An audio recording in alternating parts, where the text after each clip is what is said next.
जय हिंद बच्चों। तो आज हम लोग पढ़ने वाले हैं एब्जॉर्प्शन ऑफ डाइजेस्टेड फूड। फिर हम बात करेंगे लार्ज इंटेस्टाइन। तो चलिए अपनी पढ़ाई स्टार्ट करते हैं।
तो ध्यान से देखिए बच्चों, हमने ये डायग्राम की प्रैक्टिस किया है। ये क्या है? Human digestive system. तो किसी भी चीज़ को, ये पूरा चैप्टर बच्चों इसी पे डिपेंड है। ध्यान दीजिए, स्टार देखिए, लिखिएगा स्टार नहीं, बीन। बी ऑप्शन में क्या था? हमने कल स्मॉल इंटेस्टाइन पढ़ा। Small intestine in human beings is the site for complete digestion and absorption of digested food. तो कंप्लीट डाइजेशन हमने देख लिया था कल। क्या क्या? Glucose, fatty acids, glycerol and amino acids, ये हमने लास्ट प्रोडक्ट निकाला।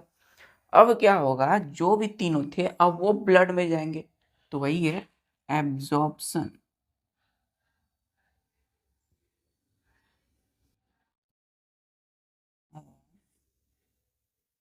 Digested food.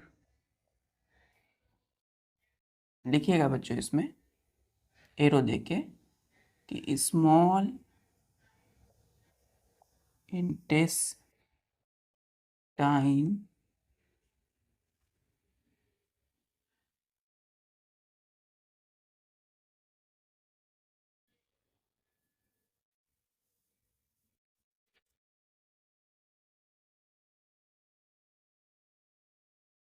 ये जो क्या है हमारा, ये स्मॉल इंटेस्टाइन,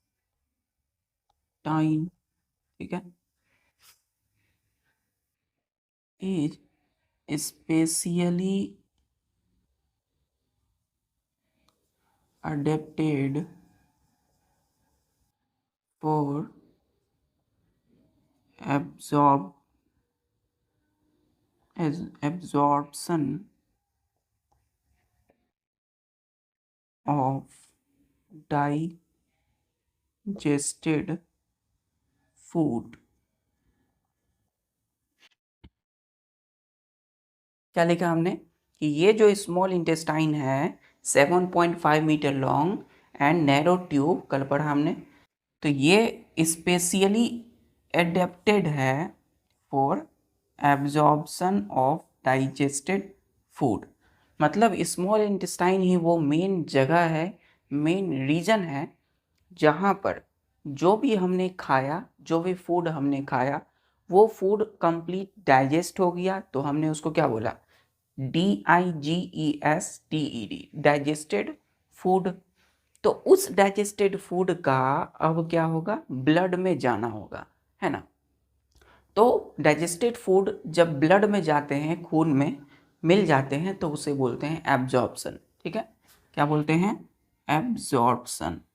एब्जॉर्प्शन तो वो कहाँ होता है बच्चों, स्मॉल इंटेस्टाइन में। क्लियर है। तो कोई भी डाइजेस्टेड फूड जो है वो ब्लड में जाएंगे, कहाँ पर, स्मॉल इंटेस्टाइन में। ठीक है,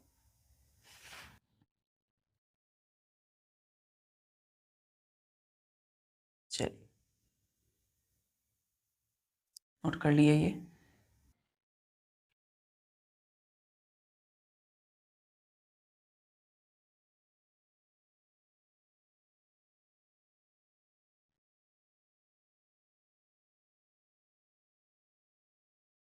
अब यहाँ लिखिएगा, स्टार्ट देखे, inner, INNER, inner wall of small intestine, inner wall of small intestine has millions, millions, millions of tiny, tiny finger, finger, finger like outgrowths called, लिखिएगा VILLI, विलाई। क्या बोलेंगे बच्चों, VILL, इसको क्या पढ़ते हैं, विलाई। ठीक है, ब्रैकेट में लिखिएगा विलाई,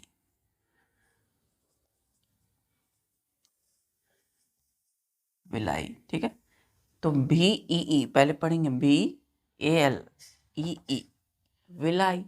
तो ये जो हमने लिखा है, ये क्या लिखा है, इसका प्रोनाउंसिएशन लिखा है। ठीक है, फुल स्टॉप दीजिएगा। जब भी आप ब्रैकेट लिखिए कोई भी चीज़ में, इसकी मीनिंग को, जैसे ये प्रोनाउंसिएशन है, उच्चारण है इसका, विलाई, तो ये ब्रैकेट क्लोज के बाद हम देते हैं फुल स्टॉप। ठीक है, लिखिएगा यहाँ पे स्टार देके, सिंगुलर,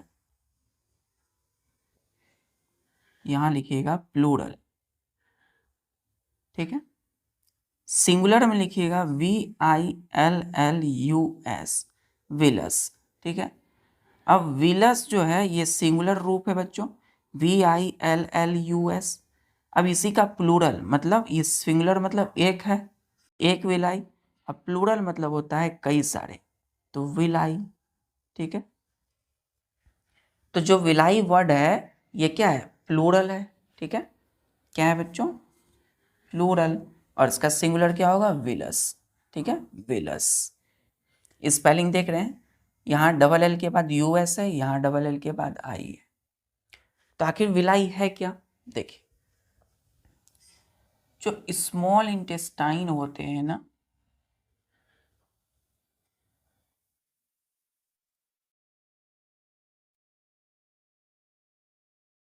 स्मॉल इंटेस्टाइन है, इसकी इनर वाल मतलब अंदर वाली जितने भी वाल होते हैं, ये अंदर की है। अब देखिए, ये तो आप बाहर से देख रहे हो, लेकिन स्मॉल इंटेस्टाइन के अंदर जब हम देखेंगे, है ना, तो वहां पे कई सारे छोटे छोटे, करोड़ों छोटे छोटे फिंगर की तरह, हमारी फिंगर है ना इस तरीके से खड़ी है, इस तरीके से finger like out growth, finger की तरह दिखने वाला एक बाहरी स्ट्रक्चर डेवलप होता है। ठीक है, तो अंदर जब देखोगे तो मिलियंस में वो विलाई पाए जाते हैं, कहाँ, स्मॉल इंटेस्टाइन की इनर वॉल में, है ना। इनर मतलब अंदर, वॉल मतलब इसकी दीवार में। ठीक है, इस तरीके से इसको जब हम जूम करके देखेंगे तो इस तरीके से दिखेगा। ठीक है, इस तरीके से। तो ये क्या है बच्चों, ये है फिंगर लाइक आउट ग्रोथ, है ना, फिंगर लाइक आउट ग्रोथ। तो ये finger like out growth, finger मतलब अंगुली की तरह, लाइक है ना, आउट ग्रोथ मतलब स्ट्रक्चर जो कुछ डेवलप होता है। तो हमारी जो फिंगर इस तरह से, इस तरीके से यहाँ कितने 1 2 3 4 5 है, लेकिन ये मिलियंस में, करोड़ों में होते हैं। कहाँ? स्मॉल इंटेस्टाइन की इनर वॉल पर, उसकी सरफेस पे, ठीक है। तो वही है, small intestine has millions of tiny, छोटे छोटे, यही finger like outgrowths called villi, जिसको हमने क्या बोला बच्चों, इस फिंगर लाइक आउटग्रोथ को विलाई, ठीक है, VILLI, विलाई।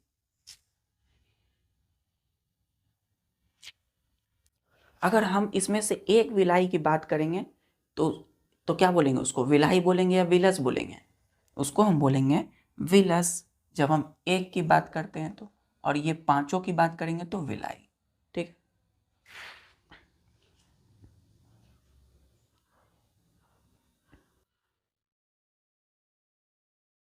आखिर विलाई क्या काम करते हैं यहाँ पर स्मॉल इंटेस्टाइन के अंदर में, क्या काम करते हैं?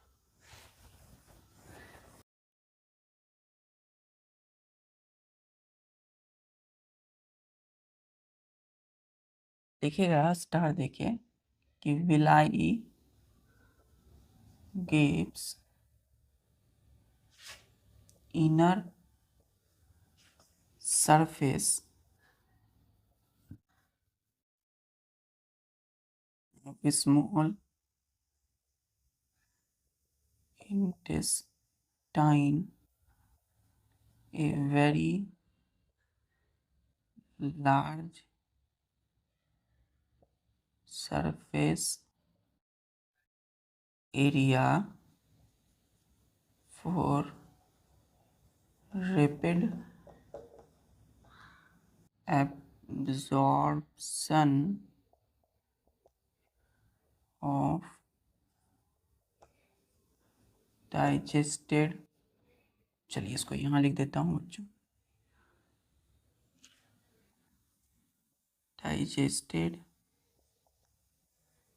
food।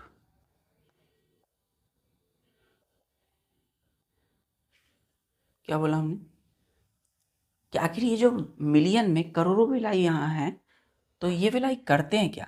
Villi gives inner surface of small intestine a very large surface area for rapid absorption of digested food. तो कोई भी फूड जो डाइजेस्ट हुआ है उसे कहाँ जाना है? ब्लड में। कहाँ पर? स्मॉल इंटेस्टाइन में।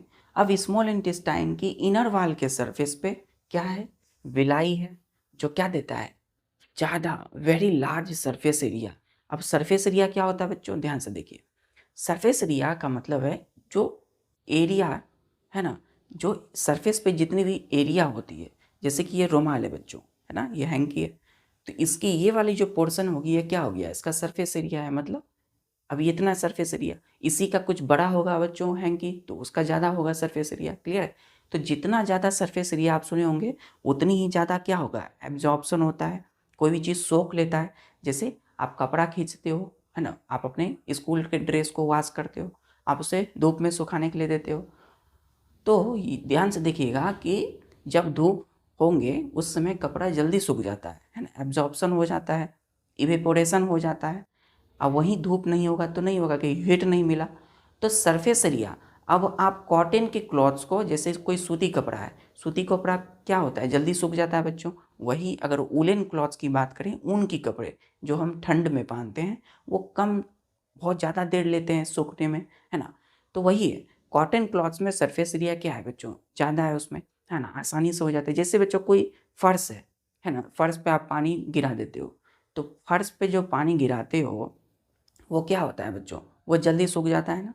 या फिर आप कोई गर्म दूध पीते हो, है ना, तो कोई गर्म दूध पीने से पहले आपको दूध बहुत ज़्यादा गर्म लग रही है, तो आप क्या करते हो? उससे किसी बड़े से आपने गिलास में दूध लिया, या अब ग्लास में जो दूध लिया वो तो गर्म लग रहा है आपको, तो आप क्या करोगे, किसी बड़े से बर्तन में उस दूध को डाल दोगे ताकि वो ठंडा जाए। ऐसा क्यों होता है, क्योंकि ग्लास की जितनी भी एरिया है, ग्लास में जितना बच्चों क्या है स्पेस है, जगह है, बहुत ही कम है। आपने उसको बड़े से बर्तन में डाला तो स्पेस यानी कि जगह बहुत बड़ा हो गया, बड़ा यानी सरफेस एरिया ज़्यादा हो गया, जिसके वजह से दूध क्या हो गया, ठंडा हो गया। ठीक है, दूसरी तरीके से यहाँ पर स्मॉल इंटेस्टाइन में सरफेस एरिया जितना ज़्यादा होगा तो डाइजेस्टेड फूड का एब्जॉर्प्शन भी RAPID रैपिड होगा, मतलब तेजी से होगा।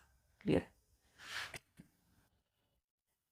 तो ये किसकी वजह से हो रहा है, यहाँ पर प्रेजेंस विलाई की वजह से। अगर विलाई नहीं होंगे तो सरफेस एरिया नहीं बढ़ेंगे, है ना, तो एब्जॉर्प्शन भी धीमा होगा, रैपिड नहीं होगा, तेजी से नहीं होगा। ये है, इसीलिए एब्जॉर्प्शन रैपिड होता है, तेजी से होता है।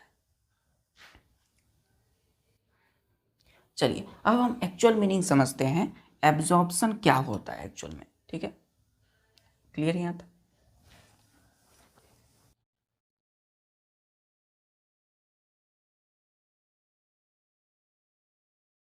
देखिए, लिखिएगा फिर से एरो देके कि ईच विलस, हमने क्या लिखा है, VILLUS, विलस लिखा मतलब एक, है ना, ये एक has a network of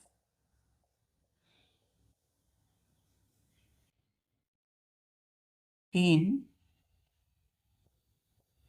small blood vessels called blood capillaries, IES। ठीक है, ब्रैकेट क्लोज कर देंगे, ये ब्रैकेट में क्लोज टू इट्स सरफेस। ठीक, ध्यान से देखिए,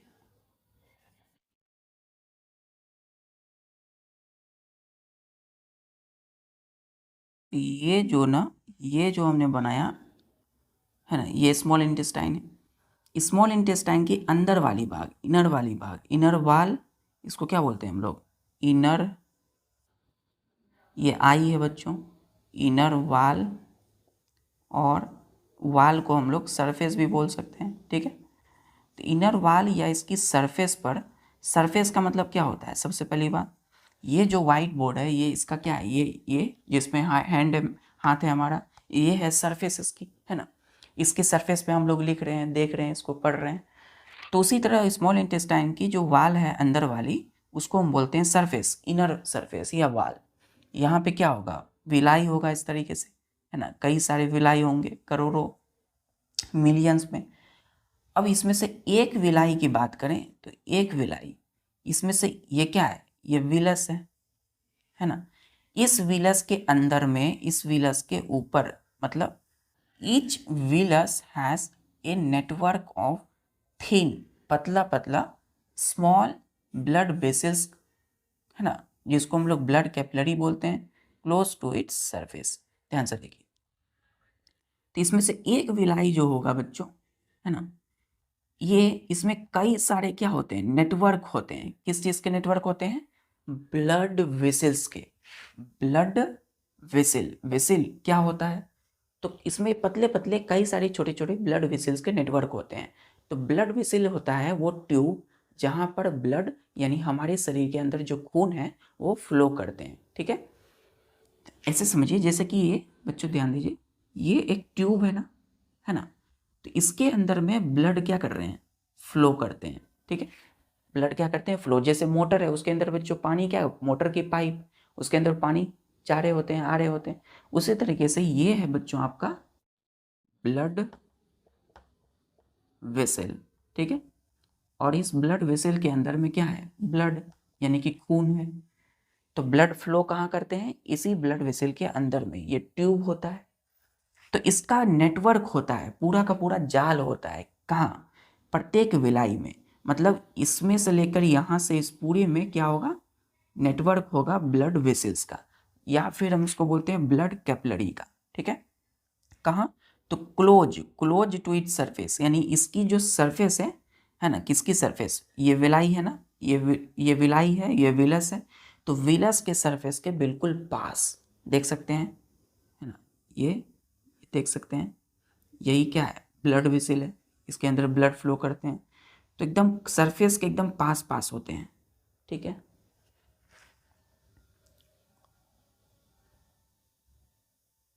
ये मिटा दो ये वाला भाग।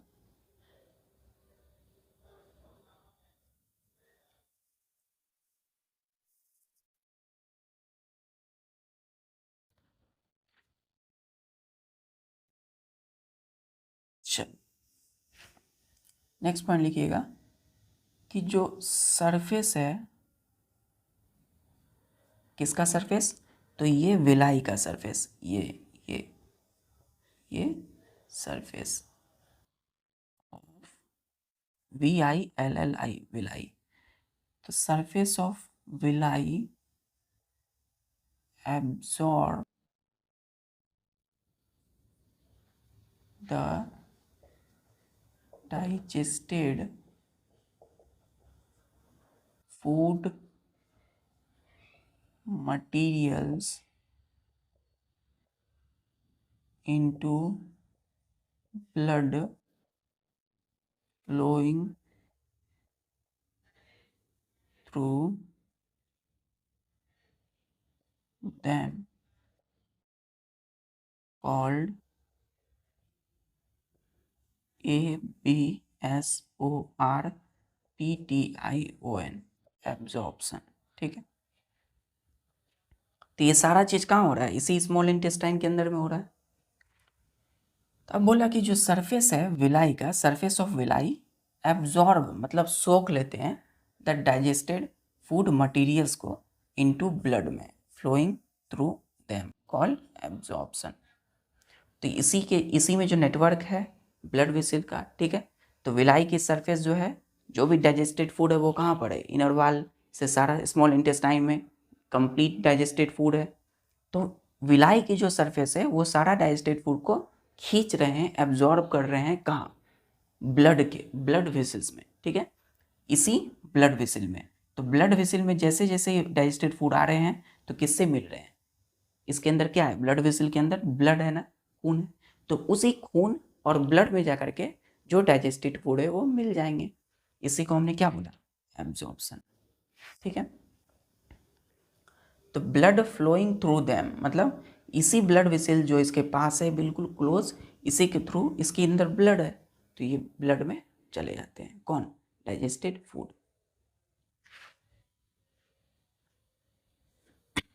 सॉरी बच्चों, क्लियर हो रहा है। तो अब जो है ब्लड में आ गए हैं डाइजेस्टेड फूड, अब यही ब्लड जो है डाइजेस्टेड फूड को कैरी करेंगे, मतलब ले जाएंगे कहाँ पर, सेल्स के पास। हमारी बॉडी के अंदर क्या होते हैं, कई सारे सेल हैं, तो हर पार्ट्स, हमारे बॉडी के हर पार्ट्स के हर सेल तक उस डाइजेस्टेड फूड को पहुंचाएंगे कौन, ब्लड, ठीक है। चलिए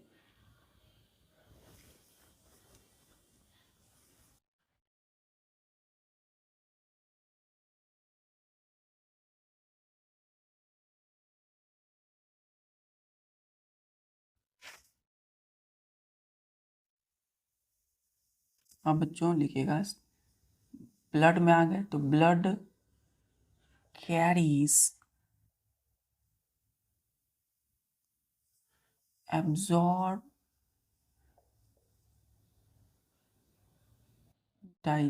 एब्जॉर्ब फूड, ऐसे लिखिए, absorb digested food to the cells, ठीक है, in all parts of the body, full stop. तो ब्लड क्या कर रहे हैं, अब फूड कहाँ गया, डाइजेस्टेड फूड ब्लड में, तो ब्लड CARRIES कैरी करते हैं, मतलब ढोकर ले जाते हैं, है ना, एकदम बड़े प्यार से। तो ब्लड जो है बड़े प्यार से कैरी कर रहे हैं एब्जॉर्ब डाइजेस्टेड फूड को, कहाँ, टू द सेल्स के पास, है ना, सेल के पास, कहाँ, तो इन all parts of the body. तो ये यहाँ पे, यहाँ ब्लड सेल्स, ब्लड वेसल्स, ये ब्लड कैपिलरी में चले गया डाइजेस्टेड फूड। अब यही ब्लड, चूँकि ब्लड हमारे पूरे शरीर में सर्कुलेट करता है ना, दौड़ता है, बोलते हैं ना हमारे शरीर में खून दौड़ रहा है, मतलब कि हमारे शरीर में ब्लड फ्लो कर रहा है। तो ब्लड के साथ क्या मिले हुए हैं, डाइजेस्टेड फूड। तो यहाँ से जब निकलेगा ये ब्लड, तो ब्लड सर्कुलेट करते हुए फिर वापस सारी जगह पे जाएगा, हर एक पार्ट में, लीवर में, स्टमक में, पेनक्रियाज में, यहाँ पर ब्रेन है बच्चों, है ना, ब्रेन तक पहुँचेगा, आई तक, माउथ तक, है ना, यहाँ हमारी मसल्स तक, हर पार्ट में। तो हर पार्ट किससे बना हुआ है, सेल से बना हुआ है, ठीक है। अब सेल्स तक पहुंच गया तो क्या होगा, नेक्स्ट लिखिएगा कि इन सेल्स, सपोज ये यहाँ पर स्टमक के सेल में जाके पहुंच गया है, ठीक है। अब क्या करेगा, food is used for energy, growth,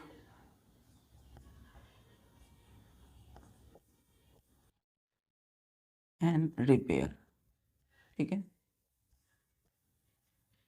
तो हम फूड खाना खाते ही इसीलिए है ताकि हमें एनर्जी मिले, है ना, हमारी अच्छी ग्रोथ हो, हमारी अच्छे से रिपेयर हो।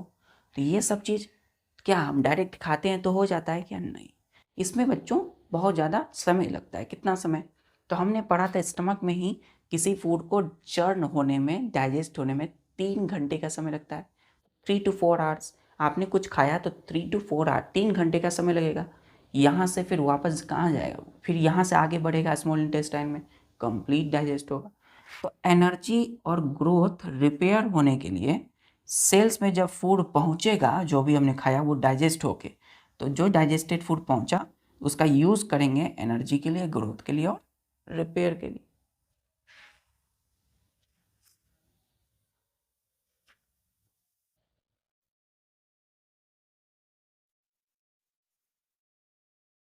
तो समझते हैं यहाँ कि सेल में जो डाइजेस्टेड फूड ब्लड ने पहुँचाया है उसका कैसे इस्तेमाल होता है एनर्जी के लिए, एनर्जी कैसे मिलता है उससे, फूड से।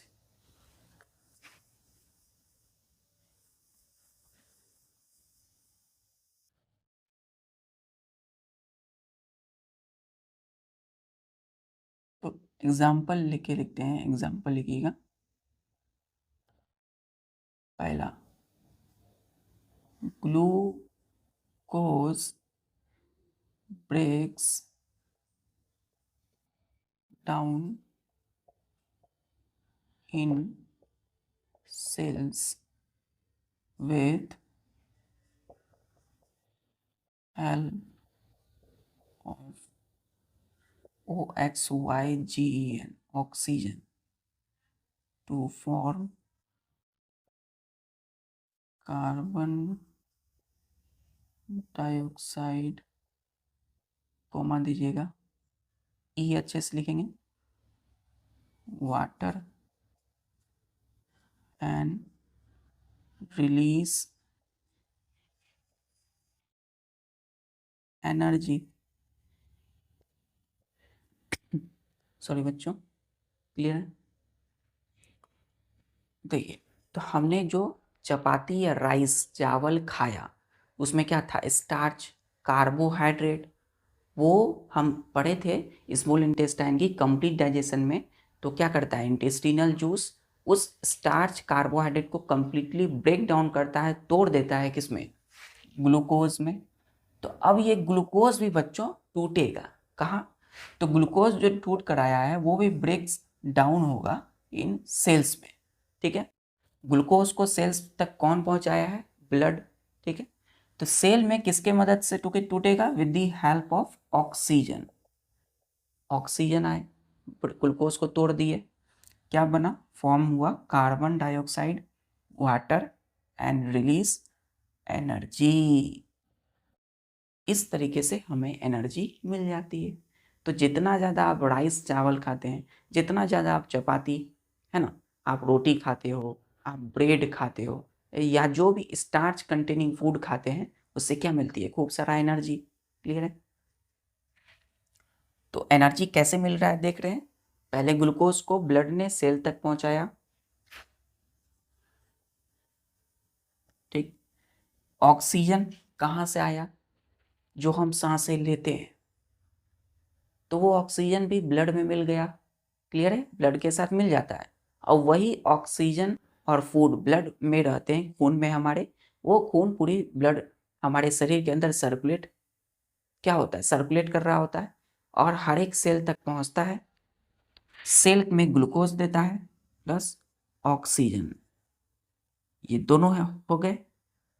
ठीक है? तो ये कहाँ पर है बच्चों? इन सेल्स में। तो ग्लूकोज और ग्लूकोज को तोड़ना है पूरी तरह से कार्बन डाइऑक्साइड, वाटर और एनर्जी में। तो ऑक्सीजन और ग्लूकोज दोनों मिल जाएंगे, क्या बनाएंगे? कार्बन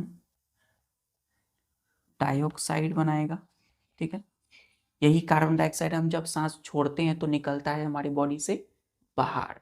ठीक, प्लस वाटर। ठीक है? वाटर भी निकलेगा कुछ, यही जो हमारा स्वेटिंग पसीना होता है ना, वही वाटर है जो हमारी बॉडी से बाहर निकलता है। और क्या होता है? एनर्जी।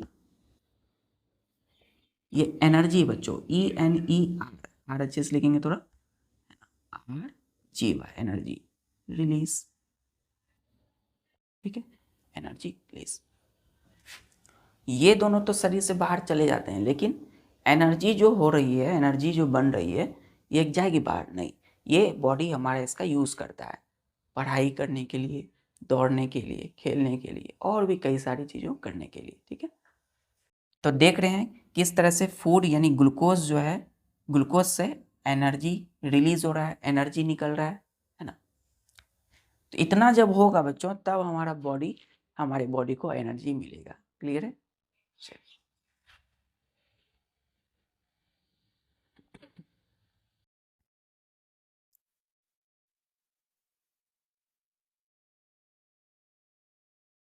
ये पहला एग्जाम्पल है। अब दूसरा एग्जाम्पल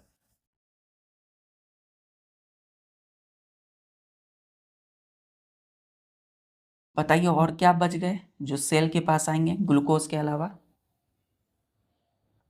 वो आएगा बच्चों fatty acid. Fatty acid plus glycerol. ठीक है? तो फैटी एसिड और ग्लिसरॉल कैसे बना? फैट के टूटने से। तो फैट जो टूटा कहाँ? पेनक्रियास के द्वारा पेनक्रियाटिक जूस सिक्रेट हुआ, निकला, उसने फैट को पूरी तरह से तोड़ दिया, फैटी एसिड ग्लिसरॉल। अब ये ब्लड के द्वारा सेल तक पहुंचा। तो सेल में ये क्या करेगा बच्चों? Build, BUILD, build components of cell. पहला काम किया। दूसरा काम करेगा फॉर्म फैट्स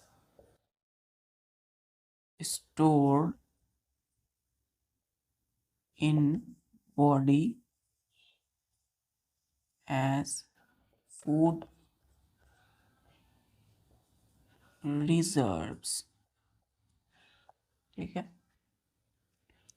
तो जो फैटी एसिड ग्लिसरॉल निकला था ना लास्ट में, वो ब्लड से सेल तक पहुंचा, तो बिल्ड बनाता। बिल्ड का मतलब क्या होता है? BUILD, बनाना, किसी चीज़ को तैयार करना। तो सेल को ये तैयार करता है, मदद करता है, और फैट का फॉर्मेशन करता है। फिर से दोबारा फैट टूट गए फैटी एसिड ग्लिसरॉल में, अब यही दोनों मिल करके फिर से फैट बनाते हैं, वही जिसको हम लोग वसा बोलते हैं, चर्बी, है ना, जो स्टोर होते हैं in body as food reserves. ठीक है? तो जितना ज़्यादा आप देखते होंगे कोई व्यक्ति, कोई इंसान पिज्ज़ास, बर्गर, जो भी फास्ट फूड खाते हैं, बहुत ज़्यादा वो फैटी हो जाते हैं इसी वजह से। क्यों? क्योंकि फैटी एसिड ग्लिसरॉल जा रहा है सेल में, फैट बना रहा है, और कुछ स्टोर यानी जमा हो रहा है कहाँ पर? बॉडी में, सेल्स में, बॉडी के सेल्स में, फूड रिजर्व के तौर पे। रिजर्व मतलब बचा हुआ भाग, है ना। तो वही फूड जो बच जाता है, वही क्या हो जाता है? फैट हो जाता है। तो क्या करना चाहिए हमें? हमें वैसी फूड को अवॉइड करना है जिसमें फैट हो खूब सारा। तो फैट टूटेगा तो फैटी एसिड ग्लिसरॉल बनेगा, इसीलिए हमें फैट नहीं खाना। जैसे पिज़्ज़ास, बर्गर्स, बहुत ज़्यादा फैट होता है इसमें, है ना। जैसे मीट हो गया बच्चों, बटर घी भी लिमिटेड अमाउंट में खाना है, कम मात्रा में।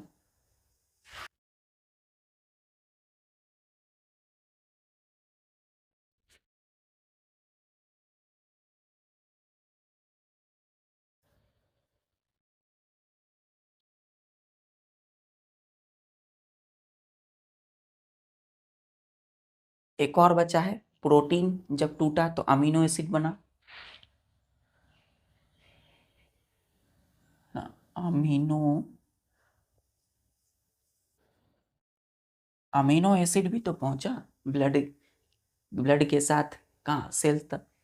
तो amino acid used for making proteins, ठीक है। तो प्रोटीन बनाने के लिए अमीनो एसिड का इस्तेमाल किया जाता है जी। तो प्रोटीन जो टूट गया अमीनो एसिड में, वो दोबारा से फिर क्या करेगा, सेल में जा करके प्रोटीन बनाता है। और इसी प्रोटीन का बच्चों यूज करते हैं हम लोग for growth and repair. REPAIR, repair का मतलब कोई भी बच्चों बॉन्ड, है ना, कोई आपको चोट लग गई, आपको घाव हुआ, जख्म हुआ, तो वह जल्दी से ठीक होता है किसके वजह से, प्रोटीन के वजह से। आप अच्छे से ग्रोथ आपकी अच्छी होती है, आपकी अच्छी हाइट होती है, आपकी अच्छी सी मसल्स ग्रोथ होती है ना, किसके वजह से, प्रोटीन के वजह से। तो देखते होंगे जितने बॉडी बिल्डर है वो प्रोटीन खाते हैं, जो खूब सारा प्रोटीन डाइट, क्यों, क्योंकि प्रोटीन जाएगा वो टूटेगा, अमीनो एसिड में ब्रेक डाउन होगा, डाइजेस्ट होगा, फिर उसी उसी का इस्तेमाल सेल करेंगे प्रोटीन को बनाने में। क्लियर है। अब फिर उसका इस्तेमाल होगा ग्रोथ और रिपेयर किसकी, बॉडी की। क्लियर है। सॉरी बच्चों, इतना जब हो गया बच्चों, हमने समझ लिया कि किस तरह से जो भी हम खाते हैं वो फूड डाइजेस्ट होता है, तो बोलते हैं उसको डाइजेस्टेड फूड। अब उस डाइजेस्टेड फूड कंप्लीट डाइजेस्ट कहाँ हुआ, स्मॉल इंटेस्टाइन में। और फिर स्मॉल इंटेस्टाइन ही वो रीजन है, जगह है, जहाँ से वो डाइजेस्टेड फूड कहाँ जाते हैं, ब्लड में, है ना, उसी को हम एब्जॉर्प्शन बोलते हैं। और फिर वही एब्जॉर्प्शन जो है, फिर वही जो फूड जब सेल्स में जाते हैं, है ना, तो उसी को हमने क्या बोला था यार, कि ये एसिमिलेशन, है ना। तो ये जो है क्या हो रहा है, ये एसिमिलेशन हो रहा है। जहाँ पर सेल लिखे थे ना, सेल, वहाँ पर लिख दीजिएगा एसिमिलेशन, ठीक है। क्योंकि ब्लड में पहुँचा तो एब्जॉर्प्शन, अब ब्लड से जब सेल में आएगा डाइजेस्टेड फूड तो उसको बोलेंगे एसिमिलेशन, ठीक है।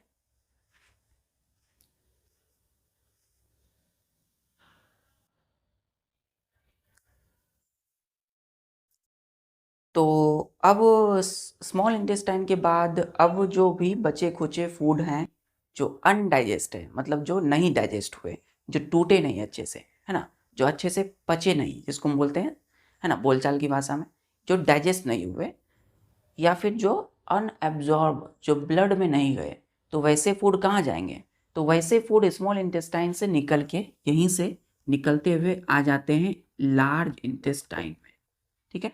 कहाँ, लार्ज इंटेस्टाइन, लार्ज इंटेस्टाइन, ठीक।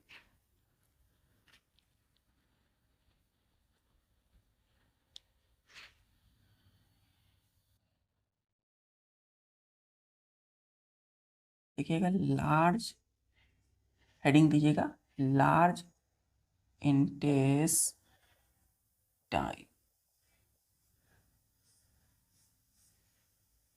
देखिएगा it is about 1.5 meters long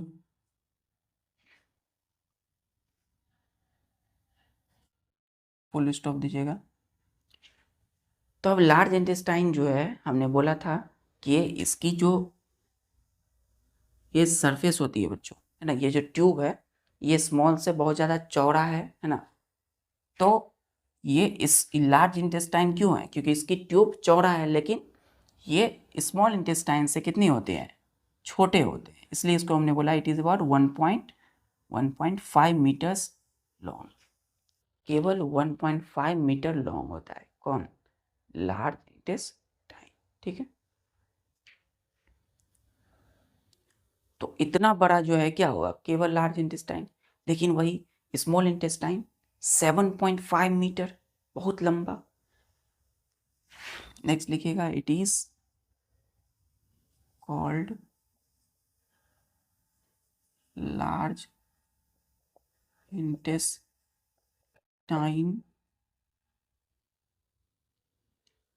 because it is quite, QUITE, quite का मतलब बिल्कुल, है ना, WID, डी अच्छे से लिखेंगे, वाइड ट्यूब फुल स्टॉप, ठीक है।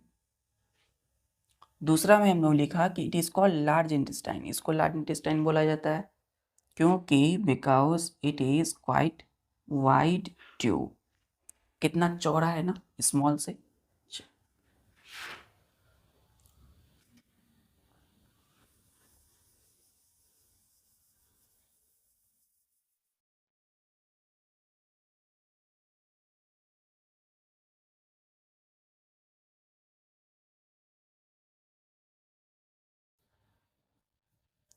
कितना मीटर लंबा है, 1.5 मीटर।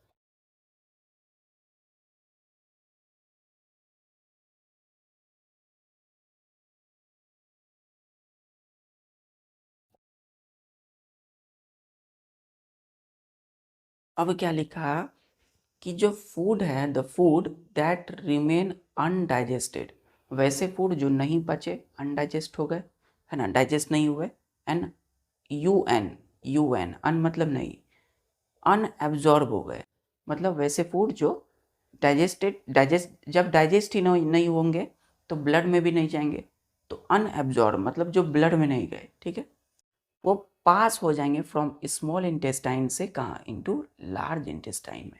तो यहाँ से वैसे फूड कहाँ चल जाएंगे, लार्ज इंटेस्टाइन में। क्लियर है।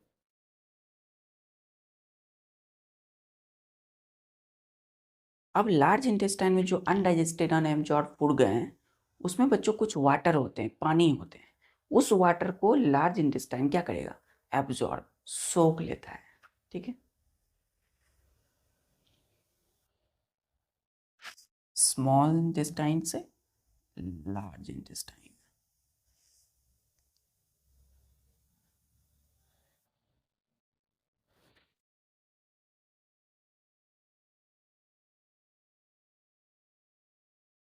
अब स्टार्ट देखिए, लिखिए कि large intestine absorb water most, ऐसे लिखिए, absorb water from undigested or undigested food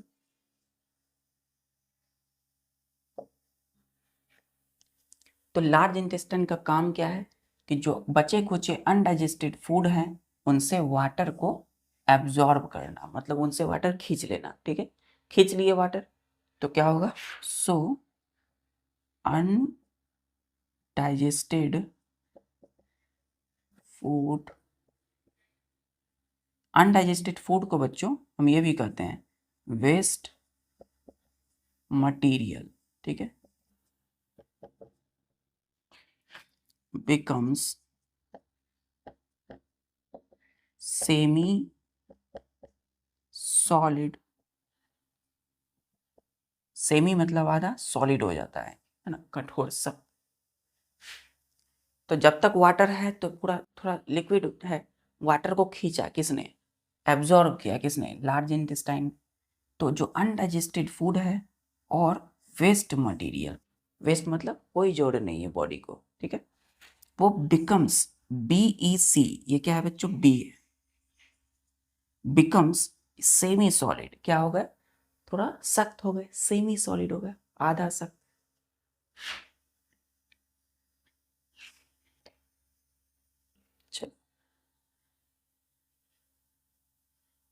अब ये सेमी सॉलिड फूड, अब वाटर तो यहाँ रह गया लार्ज इंटेस्टाइन में, तो अब ये जो सेमी सॉलिड फूड है ये कहाँ जाएंगे, तो ये फूड बच्चों चले जाएंगे इसी रेक्टम में, यहाँ जो आप देख रहे हैं ना, इसमें यहाँ पे जाके कुछ समय तक के लिए जाके रह जाते हैं, स्टोर रहते हैं, जमा रहते हैं।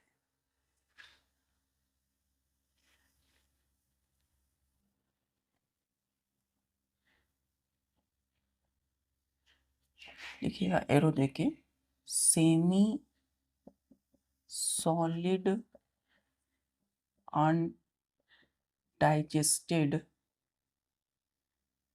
Food pass into last last part of large intestine, ठीक है, called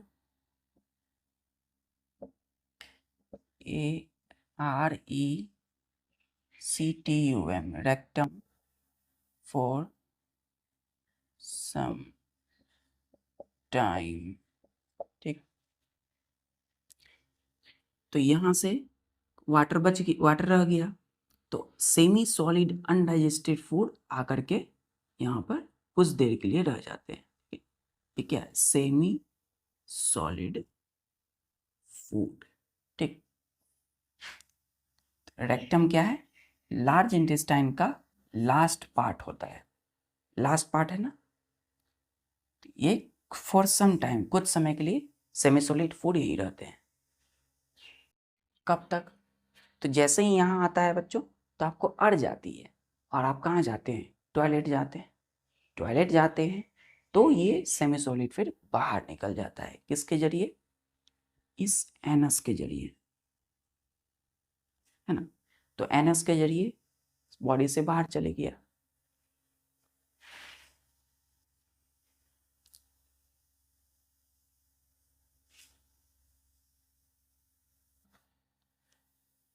नोट कर लिया बच्चों, चल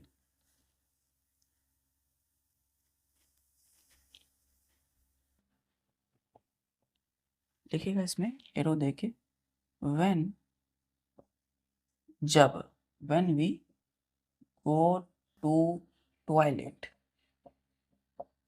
ठीक है, comma semi solid undigested food pass out from body through anus in the form of FAECES faces और STOOLS स्टूल्स, फेसेस और स्टूल, है ना, जिसको लेट्रिन बोलते हैं। तो ध्यान दीजिए, हमने बोला कि when we go to toilet, जब हम टॉयलेट जाते हैं तो यही सेमी सॉलिड जो अनडाइजेस्टेड फूड है ना, वो फॉर पास अनडाइजेस्टेड फूड, यहाँ पे फूड होगा बच्चों, ठीक है, वो पास आउट होता है, बाहर निकल जाता है। कहाँ से बाहर निकलेगा? तो फ्रॉम बॉडी, बॉडी से, थ्रू किसके जरिए? तो थ्रू एनस, एनस के जरिए, in the form of faces और स्टूल, तो वही फेसेस और स्टूल के रूप में, ठीक है। क्लियर यहाँ तक? सॉरी बच्चों, चल, तो बचा खुचा अनडाइजेस्टेड फूड कहाँ चले गया? बॉडी से बाहर, किसके जरिए? ये एनस के जरिए, लास्ट पार्ट।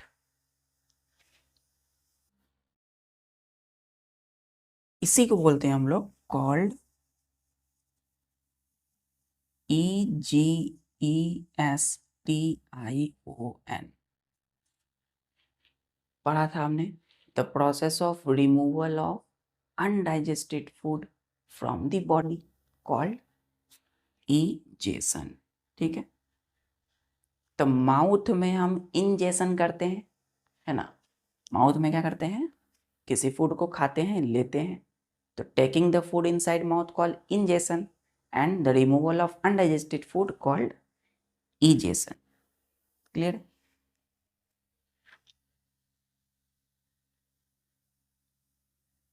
चलिए, तो आज हमने फाइनली कंप्लीट किया बच्चों हमारा ह्यूमन डाइजेस्टिव सिस्टम, है ना, अच्छे से समझा हमने किस तरीके से फूड को जो खाया, इंजेशन से लेकर के इजेशन तक, है ना, अच्छे से समझा, और डायग्राम का प्रैक्टिस अच्छे से कर लीजिएगा बच्चों। फिर मिलते हैं नेक्स्ट लेक्चर में टीथ के साथ, जो हमारे माउथ के अंदर है, जैसे हम कई सारी चीज़ों को करते हैं, देखते हैं फिर, और अपनी पढ़ाई जारी रखिए। जय हिंद।